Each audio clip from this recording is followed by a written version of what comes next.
Class 7 NCERT chapter 7 नए राजा और उनके राज्य। 7वीं शताब्दी के बाद कई राजवंशों का उदय हुआ।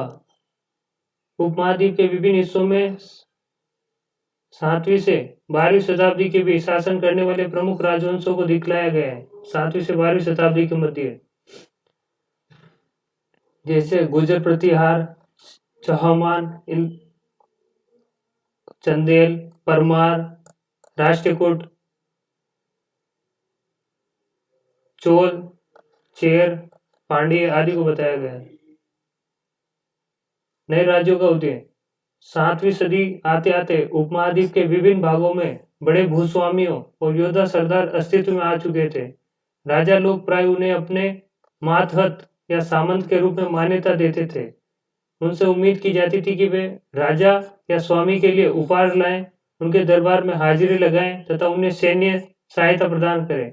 अधिक सत्ता और संपदा हासिल करने पर सामंत अपने आप को महासामंत और महामंडलेश्वर, पूरे मंडल का महान स्वामी इत्यादि घोषित कर देते थे। इसमें बताया गया है कि सामंत अपने आप को महासामंत, महामंडलेश्वर, पूरे मंडल का महान स्वामी आदि घोषित कर देते। कभी कभी वे स्वामी के आधिपत्य से स्वतंत्र हो जाने का दावा भी करते थे।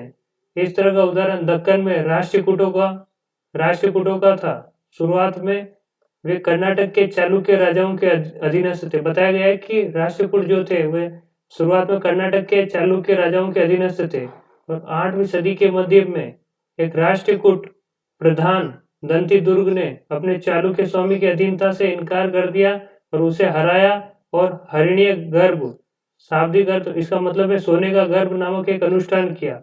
यह अनुष्ठान ब्राह्मणों की सहायता से संपन्न किया जाता था। तो यह माना जाता था कि इससे याजक जो जन्मजात क्षत्रिय न होते हुए भी क्षत्रिय के रूप में दोबारा क्षत्रियत्व प्राप्त कर लेता है। किसके द्वारा? हरिणीय गर्भ के द्वारा, सोने के गर्भ के द्वारा। राष्ट्रकूट प्रधान दंती दुर्ग ने चालुक्य स्वामी को हराया था और राष्ट्रकूट साम्राज्य की स्थापना की थी। किसने? दंती दुर्ग ने।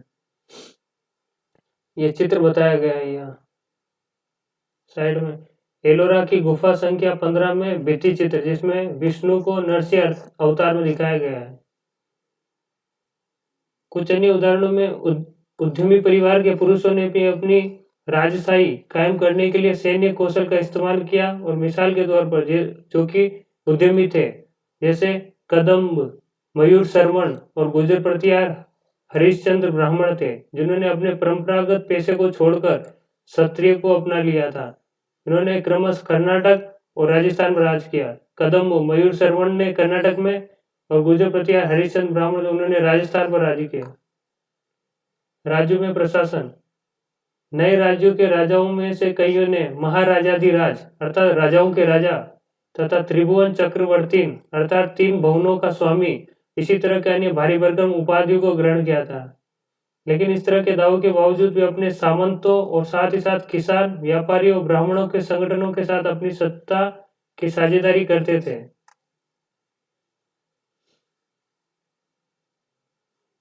इन सभी राज्यों में उत्पादकों अर्थात किसानों, पशुपालकों, कारीगरों से संसाधन इकट्ठा किए जाते थे। इनको अक्सर अपने उत्पादों का एक हिस्सा को या तो उन्हें समय देना पड़ता था या उन्हें बाध्य किया जाता था कि वह कर के रूप में दें। जैसे कभी कभी इस हिस्से को लगान मानकर वसूला जाता था क्योंकि जो प्राप्त करने वाला था वो भूस्वामी होता था। राजस्व व्यापारियों से भी लिया जाता था। जैसे तमिलनाडु में शासन करने वाले चोल वंश के अभिलेखों में 400 से ज्यादा कर के लिए सूचक शब्द है। जैसे वेट्टी सबसे अधिक उल्लेखित है। वेट्टी जो नगद की बजाय जबरन श्रम के रूप में लिया जाता था। वेट्टी यानी जबरन श्रम। कदमाई यानी कि भू राजस्व। मकान पर छाज और अलग अलग कर के बारे में बताया गया है। यहाँ वेट्टी क्या होता है? जो नगद की बजाय श्रम के रूप में लिया जाता है, जबरन लिया जाए। कदमाई यानी भू राजस्व। राजस्व वसूली के लिए पदाधिकारियों की नियुक्ति सामान्यतः प्रभावशाली परिवारों के बीच से की जाती थी। ये प्राय वंशानुगत होते थे और सेना में भी ऐसा ही होता था। कई बार राजा के निकट संबंधी ही इन अहदों पर पहुंच पाते थे। प्रशस्तियां और भूमि अनुदान। प्रशस्तियों में ऐसे ब्यौरे होते हैं जो शब्दस्थ सत्य नहीं होते, मतलब रियल में सत्य नहीं होते, बल्कि वो बढ़ा चढ़ा के राजाओं के बारे में गुणगान किया जाता है, जो प्रशस्ति में होता है। संस्कृत में लिखी गई ग्वालियर मध्य प्रदेश में पाई गई एक प्रशस्ति, इसमें प्रतिहार नरेश नागभट्ट के कामों का वर्णन किया गया है। नागभट्ट के प्रशस्ति कहाँ से मिली? मध्य प्रदेश ग्वालियर में। प्रतिहार नरेश नागभट्ट के कामों के बारे में बताया गया इसमें। राजा लोग प्राय ब्राह्मणों को भूमि अनुदान से पुरस्कृत करते थे। ये ताम्र पत्रों पर अभिलिखित होते थे जो भूमि पाने वाले को दिए जाते थे। ये डायग्राम में बताया, ताम्र पत्र पर अभिलिखित है भूमिदान।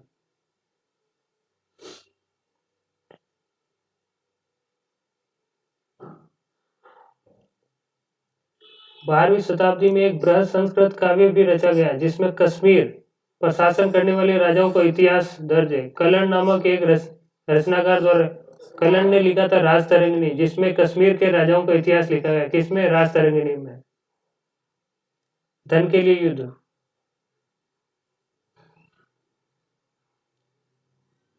गुजर प्रतिहार राष्ट्रकूट और पाल वंश के शासक सदियों तक कनौज के ऊपर नियंत्रण को लेकर आपस में लड़ते थे। इस संघर्ष को त्रिपक्षीय संघर्ष के रूप में जाना जाता है। गुजर प्रतिहार, राष्ट्रकूट और पाल वंश कनौज के लिए लड़ते थे। गुजर प्रतिहार, राष्ट्रकूट और पाल वंश।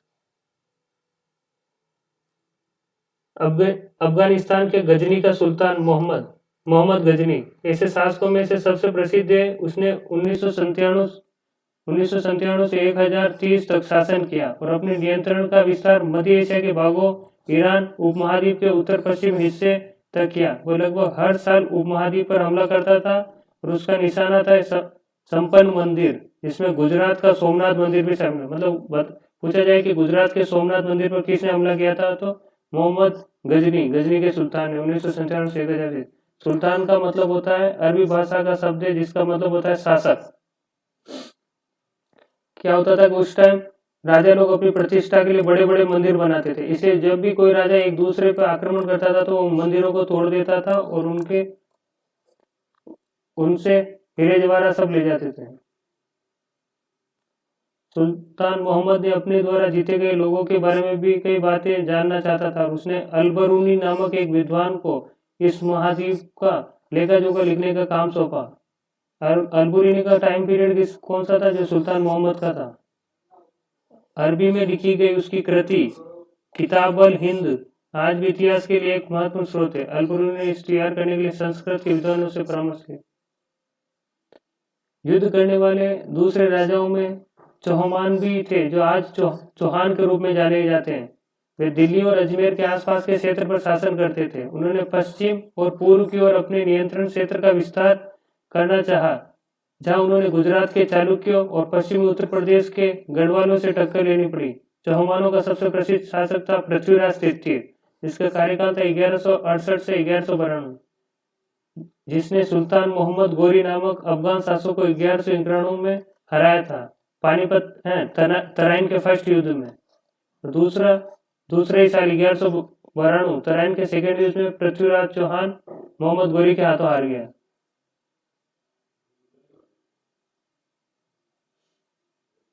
चोल राज्य, ये सब चोल राज्य के बारे में बताया कि ये चोल राज्य है।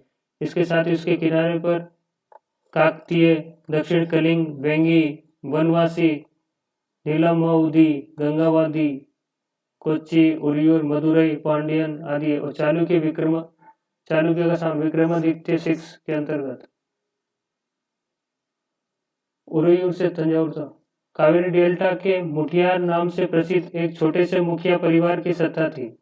मुखिया नाम से प्रसिद्ध एक छोटे से मुखिया परिवार की सत्ता कावेरी डेल्टा में। वे कांचीपुरम के पल्लव राजाओं के मातहत थे। उरियार के चोल वंशीय प्राचीन मुखिया परिवार के विजयालय ने 9वीं सदी के मध्य में मुठियारों को हराकर इस डेल्टा पर कब्जा जमा लिया। उसने वहां तंजावुर शहर और निशुंभ सुधनी देवी का मंदिर बनवाया। किसने बनाया? कांचीपुरम के पल्लवों के मातहत विजयालय ने, चोल वंशीय ने। किनको हराया? मुठियारों को हराकर तंजावुर शहर और निशुंभ सुधनी देवी का मंदिर बनवाया। विजयालय के उत्तराधिकारियों ने पड़ोसी इलाकों को जीता और उसका राज्य अपने क्षेत्रफल तथा शक्तियां दोनों रूप में बढ़ाया गया। दक्षिणी और उत्तर के पांडियन और पल्लवों के इलाके इस राज्य का हिस्सा बन गए। चोल में कौन कौन आया? पांड्य राज्य और पल्लवन। राजराज प्रथम जो सबसे शक्तिशाली चोल शासक था, सबसे शक्तिशाली चोल शासक राजराज प्रथम 1985 में राजा बना और उसी ने इसमें ज्यादातर क्षेत्रों पर अपने नियंत्रण का विस्तार किया। उसने साम्राज्य के प्रशासन का भी पुनर्गठन किया। राजराज के पुत्र राजेंद्र प्रथम ने उसकी नीतियों को जारी रखा और उसने गंगा घाटी, श्रीलंका, दक्षिण पूर्व एशिया के देशों पर भी हमला किया। इस अभियान के लिए उसने एक जल सेना बनाई। ये इंपॉर्टेंट है। जल सेना किसने बनाई? राजेंद्र प्रथम ने। भव्य मंदिरों कहाँ से मूर्तियां? राजराज और राजेंद्र प्रथम द्वारा बनाए गए तंजावुर और गंगईकोंड चोलपुरम के बड़े मंदिर स्थापत्य और मूर्तिकला की दृष्टि से एक चमत्कार है। चोल मंदिर अक्सर अपने आसपास विकसित होने वाली बस्तियों के केंद्र बन गए। ये शिल्प उत्पादन के केंद्र थे। ये मंदिर शासकों और अन्य लोगों द्वारा दी गई भूमि से भी संपन्न हो गए।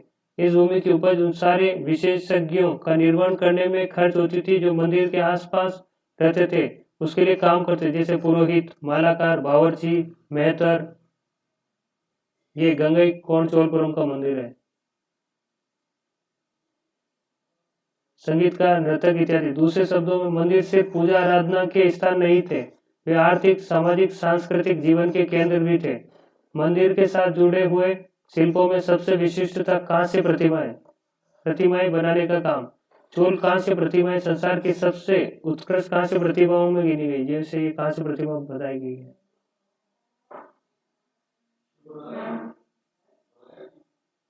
ज्यादातर प्रतिमाएं तो देवी देवताओं की होती है, लेकिन कुछ प्रतिमाएं भक्तों की भी बनाई गई है।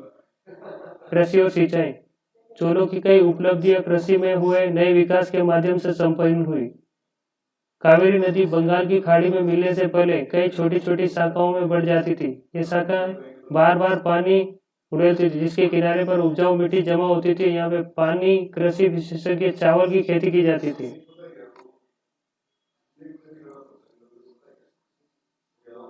हालांकि तमिलनाडु के दूसरे हिस्से में कृषि पहले से ही विकसित हो चुकी थी, पर 5वीं और 6ठी सदी में आकर ही इस इलाके में बड़े पैमाने पर खेती शुरू हुई। कुछ इलाकों में जंगलों को साफ किया जाना था और कुछ दूसरे इलाकों में जमीन को समतल किया जाना था। डेल्टा क्षेत्रों में बाढ़ को रोकने के लिए तटबंध बनाए जाने थे। पानी की खेती तक ले जाने के लिए नहरों का निर्माण किया गया। कई क्षेत्रों में एक साल में 2 फसल लगाई जाती थी। 5वीं 6ठी सदी में आकर सही तरह से खेती शुरू हुई थी तमिलनाडु। चोल कहाँ से प्रतिमा? 9वीं शताब्दी तमिलनाडु में एक जलद्वार होश से नदी की शाखाओं में पानी के प्रवाह को इसके जरिए नियंत्रित किया जाता था। वहां पर कुएं द्वारा भी सिंचाई की जाती थी। बारिश के पानी से नहरों द्वारा श्रम और संसाधन को व्यवस्थित करना, इन कामों की देखरेख करना, तय करना कि पानी का बंटवारा कैसे किया जाए। ज्यादातर नए शासकों साथ ही साथ गांव में रहने वाले लोगों ने इन गतिविधियों में सक्रिय रूप से दिलचस्पी दिखाई। साम्राज्य का प्रशासन, ये सबसे इम्पोर्टेंट है। प्रशासन किस प्रकार संगठित था? किसानों की बस्तियों जो उर कहलाती थी, किसानों की बस्तियां क्या कहलाती थी? उर। सिंचित खेती के साथ बहुत समृद्ध हो गई थी। इस तरह के गांवों के समूह को नाडु कहा जाता था। ग्राम परिषद और नाडु न्याय करने और कर वसूलने जैसे कई प्रशासकीय कार्य करते थे। ग्राम परिषद और नाडु न्याय करने और कर वसूलने जैसे कई प्रशासकीय कार्य करते थे।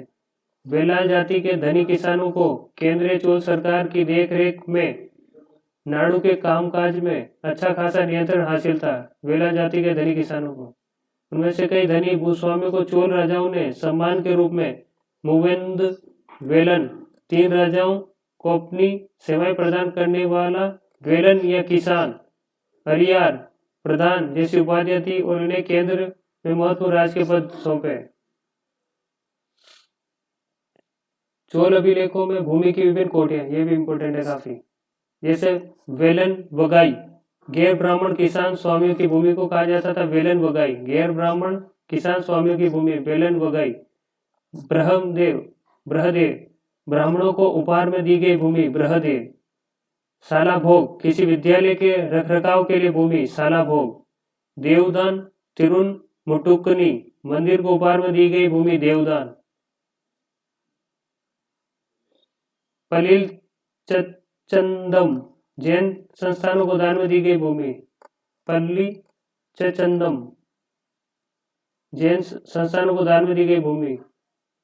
हमने देखा है कि ब्राह्मणों को समय समय पर भूमि अनुदान ब्रह्मदेव प्राप्त हुआ। परिणाम स्वरूप कावेरी घाटी और दक्षिणी भारत के दूसरे हिस्सों में ढेरों ब्राह्मण बस्ती अस्तित्व में आई। प्रत्येक ब्रह्मदेव की देखरेख प्रमुख ब्राह्मण भूस्वामियों की एक सभा द्वारा की जाती थी। ये सभाएं बहुत कुशलता पूर्वक काम करती थी। इनके निर्णय शिलालेखों में प्राय मंदिरों की पत्थर की दीवारों ब्यौरेवार दर्ज किए गए थे। नगरम के नाम से ज्ञात व्यापारियों के संघ को क्या कहा गया, नगरम। वे अक्सर शहरों में प्रशासकीय कार्य संपादित करते थे। तमिलनाडु के चिंगलपूर जिले के उत्तर मेरूर से प्राप्त अभिलेख में इस बात का सविस्तार वर्णन किया है। ब्राह्मणों की सभा का संगठन कैसा होता था, जैसे सिंचाई का काम, बाग बगीचा, ये वर्णन किया गया है, मतलब नहीं जाना।